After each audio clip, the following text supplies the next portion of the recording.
అదేమన్నా ఎఫెక్ట్ అయిందా? ప్రతిసారి శివాజీ గారినే నామినేట్ చేయడం, శివాజీ గారి ఫ్యాన్స్ ఏమన్నా హట్ అయ్యి మీ వాడిని బయటకు పంపించారనుకుంటున్నారా? ఇప్పుడు ఆ విషయం అయితే నేను కరెక్ట్గా చెప్పలేనండి. ఏం జరిగిందనేది అది మీరే తెలుసుకొని మీరండి. హౌస్లో వాళ్ళిద్దరికీ పడట్లేదు కదా. పడకపోవడం అంటే ఇప్పుడు హౌస్లో పడకపోవడం అనేది అదొక శత్రుత్వం కాదు, అదొక గేమ్ అండి. గేమ్గా తీసుకోవాలా. కంటి రెప్పలంచున మనస్సు నిండి పొంగిన ఓ నీటి బిందువే కదా నువ్వెతు.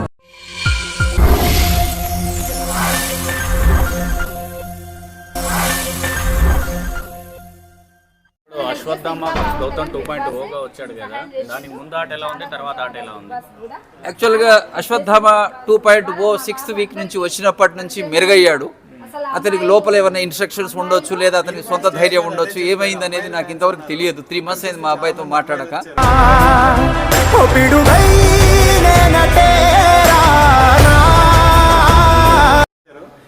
సో ఎలాంటి గేమ్ ఎలా ఆడుతున్నారనే విషయం తెలియదు. మొత్తాన్ని మాత్రం అతను ఎంబీబీఎస్ చేసినప్పుడు కొంచెం సైలెంట్గా 10th ఇంటర్మీడియట్ వరకు పిల్లల్ని మనం కట్టడి చేసి చదివించడం లాంటివి ఉంటుంది. ఎంబీబీఎస్ వచ్చిన తర్వాత ఎంబీబీఎస్లో కూడా అట్లాంటి స్ట్రిక్ట్నెస్ అట్లాంటివి ఉంటుంది.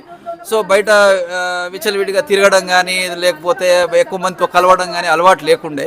అంతమందితో ఈయన చిన్న ఏజ్లో కలిసి మింగిలై సరిగా కలవట్లేడు అనేది ఒక ఫీలింగ్ మాకు కూడా బయట నుంచి చూసిన వాళ్ళకు నాకు కూడా అనిపించింది, తండ్రిగా నాకు కూడా అనిపించింది. వారంలో శివాజీ గారితో బాగా ఆర్గ్యుమెంట్స్ జరిగాయి, ఎలిమినేషన్స్లో కానీ వాటిలో కానీ, మన నామినేషన్స్లో. ఇప్పుడు అదేమన్నా ఎఫెక్ట్ అయిందా? ప్రతిసారి శివాజీ గారినే నామినేట్ చేయడం, శివాజీ గారి ఫ్యాన్స్ ఏమన్నా హట్ అయ్యి మీ వాడిని బయటకు పంపించారనుకుంటున్నారా? ఇప్పుడు ఆ విషయం అయితే నేను కరెక్ట్గా చెప్పలేనండి. ఏం జరిగిందనేది అది మీరే తెలుసుకొని మీరే చూడండి. కానీ శివాజీ గారు కూడా ఇప్పుడు సెప్టెంబర్ 1వ తారీఖు నాడు లోపలికి వెళ్ళిన తర్వాత, అంతకు ముందు జస్ట్ ఆగస్టు పక్క షూటింగ్ అవుతుంది. మా సినిమా షూటింగ్, వాళ్ళ సినిమా షూటింగ్ మలక్పేటలో ఒక హౌస్లో పక్క ఇంట్లో. హౌస్ నెంబర్ 9లో వాళ్ళది, హౌస్ నెంబర్ 10లో మాదనుకుంటా. 9, 10 అటో ఇటో ఏదో అవుతుంది పక్క ఇంట్లో. సో అప్పుడు కలిసి ఇప్పుడు మాతో ఉన్నటువంటి సతీష్ కుమార్ చౌదరి గారు మా ప్రొడ్యూసర్ గారు, వారికి పరిచయము. మేమందరం కలిసి అతనితో గౌతమ్ ఫోటో దిగి, మా దగ్గర ఫోటో కూడా ఉంది, మాట్లాడడం జరిగింది.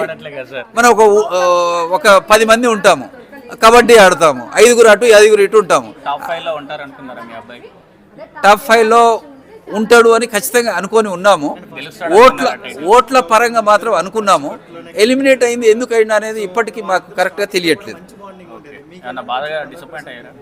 బాధగా అంటే ఇక ఇట్లాంటి నా ఏజ్కి నేను ఇట్లాంటి చాలా చూస్తారు, లైట్ తీసుకున్నా నేను. సరే వాడికి ఏదో ఛాన్స్ వచ్చింది, 13 వారాలు ఉన్నాడు, ఓకే. ఫ్యాన్ ఫాలోయింగ్ కూడా బాగా పెరిగింది. ఇంకో 2 వారాలు ఉంటే ఇంకా బెటర్గా ఉండేదేమో అని నాకు సొంతంగా అనిపించింది. వాళ్ళ మమ్మీ కొద్దిగా ఎక్కువ బాధపడుతుంది.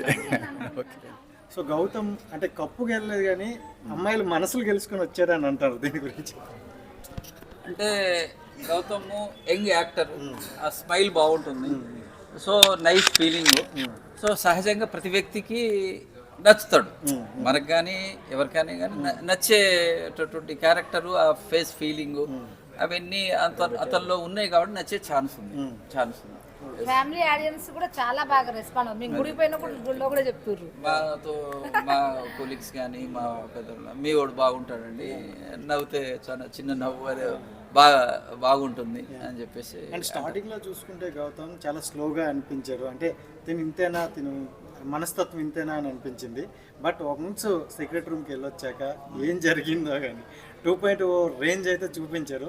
సో అప్పుడు మీకు ఎలా అనిపించింది? మా గౌతమైనా ఎలా ఆడుతున్నారు అని అనిపించిందా? అశ్వత్థామ 2.0 రాలేననుకున్నారా, అది రాలేననుకున్నారా ఆ డైలాగ్ తర్వాత. సరే ఇప్పుడు డైలాగ్ అంటే వాళ్ళ గేమ్ ఎట్లా ఉంది ఏంటి అనేది నాకు ఎక్కువ తెలియదు అది. సో మీరు అన్నట్టు 2.0 అశ్వత్థామ గౌతమ్ కేమ్ బ్యాక్ అనేది 6th వీక్ నుంచి కొంచెం ఇంప్రూవ్ అయితే బాగా అయ్యాడు. అంతకుముందు అలా కొంచెం డల్గా ఉండడానికి కారణం ఏంటంటే అతను 10 మందిలో మాట్లాడడం అనేది కొంచెం ఎక్కువ అలవాటు లేదు. ఎవరైనా చుట్టాలు వచ్చినా కానీ ఆయన రూమ్లో ఆయన కూర్చోవడం, పిలిస్తే అంకుల్ వచ్చారు, వీళ్ళ బంధువులు వచ్చారు, మాట్లాడదు రా అని మేము పిలిస్తే రావడము. అతను చదువులో కూడా చాలా మెరుగైన 10th క్లాస్లో 561 మార్క్స్ అండి, చాలా క్లెవరు. ఇంటర్మీడియట్ నుంచి ఎవరో సినిమా ఫ్రెండ్స్ కొంతమంది ఫ్రెండ్స్ అయ్యారు. సినిమా స్టోరీలు రాయడము, నాతో కొంచెం దాచిపెట్టడము, అవి వాళ్ళ అన్నే జస్ట్ 1.5 year పెద్ద అబ్బాయి జగదీష్, ఆయన డాక్టర్ ఇప్పుడు డిఎం గ్యాస్ట్రోఎంటాలజీ. సో అతనితో చెప్పడము, ఏదో దాచిపెట్టడము, ఒక 2-3 years చాలా స్టోరీలు రాసి దాచిపెట్టాడు వాడు 10th ఇంటర్మీడియట్ నుంచే. తర్వాత డిగ్రీ నేను ఎంబీబీఎస్ చేయను, నేను అనవసరంగా బైపీసీ చదివాను, ఏదో ఎంబీబీఎస్ బీటెక్ చేసి తొందర ఫాస్ట్ కంప్లీట్ చేస్తే బాగుండని అనేవాడు. అయితే లేదురా నువ్వు డాక్టర్ లాగా స్మార్ట్ ఉన్నవరా, అట్లా ఇట్లా ఎవరి పిల్లలు వాళ్ళ ముందు అనిపిస్తారు. వాస్తవం కూడా నేను చెప్పడం కాదు కదా, ప్రపంచమే చెప్తుంది, లోకం చెప్తుంది కదా. వాడు వాడిని చూసి నువ్వు అసలు డాక్టర్ సీట్లో కూర్చొని అట్లా ఇట్లా అని ఏదో మేము చెప్పేవాళ్ళము, నువ్వు ఎంబీబీఎస్ చేయరా, సరే తర్వాత ఏమైనా అవుదువు కానీ ఎంబీబీఎస్ అయితే ఏదో మంచి క్వాలిఫికేషన్ చేయి, తర్వాత నీకు ఏదనిపిస్తుంది అదే చదువులు అంటే ఎంబీబీఎస్ కంప్లీట్ చేశాడండి. చేసిన తర్వాత కూడా పీజీ చేయమని చెప్పాము. అప్పుడు ఎంబీబీఎస్ అన్నారు, ఇప్పుడు పీజీ అంటున్నారు, నేను చేయను అన్నాడు. కొంచెం చిన్న గొడవలు కూడా అయినాయి. సహజంగా అయితే కొంచెం ఒత్తిడి చేస్తే చేసేస్తాడేమో అని మేము అనుకోవడము, ఒత్తిడి చేయడం వల్ల ఉపయోగం లేదని చివరికి మా పెద్దబాయి మేమంతా నిర్ణయం చేసుకుని ఏదో సినిమా తీస్తా అంటే సినిమా తీయడం ఆకాశ వీధుల్లో అని. ఆ సినిమా అయిపోయిన తర్వాత అప్పుడు కరోనా ఎఫెక్ట్తో మాకు ఆ సినిమా ఫీల్డ్ అంటే అసలు యాక్చువల్గా తెలియదు అసలు. అన్ని విషయాలు ఇప్పుడు అన్ని విషయాలు తెలుసు, ఎలా సినిమాను ప్రమోట్ చేయాలి, ఎట్లా ఏంటనేది విషయాలు తెలుసు. కానీ ప్రతి స్టెప్ బై స్టెప్ తెలుసుకొని మొత్తం అదంతా ప్రయాణం అయ్యే వరకు కొంచెం అది ఇబ్బంది అయింది మాకు కరోనా రావడంతో. సో అధిగమించాము. అప్పుడు ఆ సినిమా తీయడం వల్లనే ఈరోజు బిగ్ బాస్లో ఛాన్స్ వచ్చింది. ఇతను నాకు తెలిసిన ఇన్ఫర్మేషన్ ప్రకారం ఒక యంగ్ యాక్టర్ కావాలనేది వాళ్ళు ఏదో సెలెక్ట్ చేసుకున్న దాంట్లో 2-3 ఎవరినో వాళ్ళ పేర్లు కూడా నాకు చెప్పాడు. సో 2-3 పేర్లు అయితే పరిశీలనలో ఉన్నది. నన్ను కూడా పిలిచారు, ఇంటర్వ్యూ అటెండ్ చేసిన నాన్న నాకు వస్తుందేమో అనిపిస్తుంది అన్నాడు.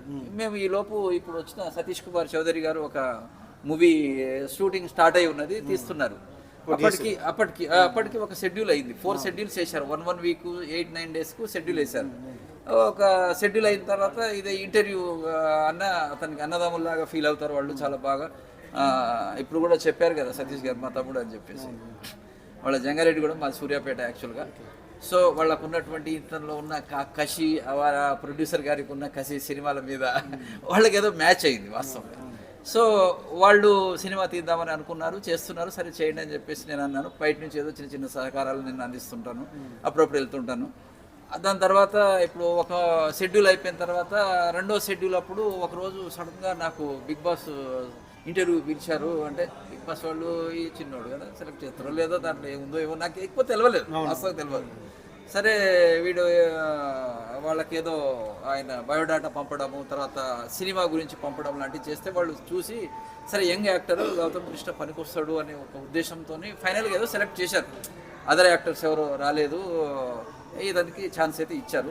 తర్వాత జరిగింది ఏందనేది లోకల్కి అందరికీ మీకు తెలుసు. అండ్ రైట్, అంటే గౌతమ్ కృష్ణను అండ్ ఇప్పుడు చూసుకున్న శివాజీ గారు ఎక్కువ వీళ్ళిద్దరి మధ్యన అంటే గొడవలా కాకుండా పోయినా కొంచెం మనస్పర్ధలు అయితే ఉన్నాయి.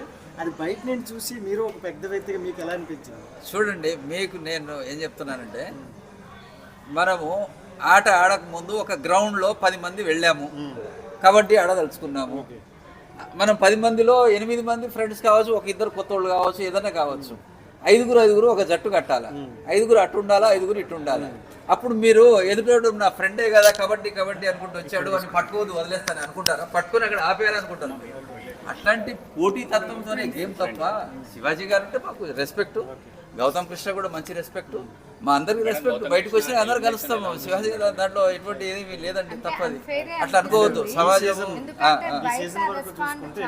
గ్రూపిజం అనేది నడుస్తుంది, గ్రూపిజం వల్లే గౌతమ్ బయటకు వచ్చేసరికి కూడా అంటారు. సరే, ఇప్పుడు గ్రూపిజం అనేది మనుషుల్లో కాదండి. మనము ఇప్పుడు ఈ కాలంలో 2023లో ఉన్నాం. క్రీస్తు శకము నుంచి క్రీస్తు పూర్వము లక్షల సంవత్సరాల నుంచి చూస్తే దేవతల్లోనే పోటీ తత్వం ఉన్నది, మంచి చెడు అనేది ఉంది, గ్రూపిజం అనేది ఉన్నది.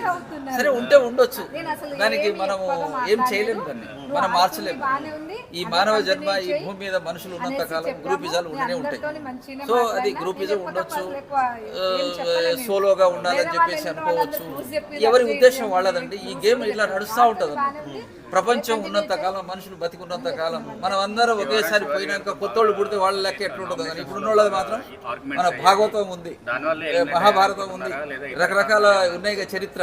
ఆ చరిత్రలో ఏం చెప్తుంది, ఆ చరిత్రలో ఉన్న చిన్న చిన్న సమస్యలను ఎట్లా సృష్టించి ఎట్లాంటి పాయింట్కి తీసుకెళ్తున్నారు, ఇవన్నీ మనం చదువుకొని మనసు చిన్నప్పటి నుంచి మనం అందులోనే గేమ్ ఆడుతున్నాం కాబట్టి ఈ గేమ్ పెద్ద గేమ్ ఏం కాదని నాకు అనిపిస్తుంది. Hi friends, welcome to Ram Lakshman entertainment.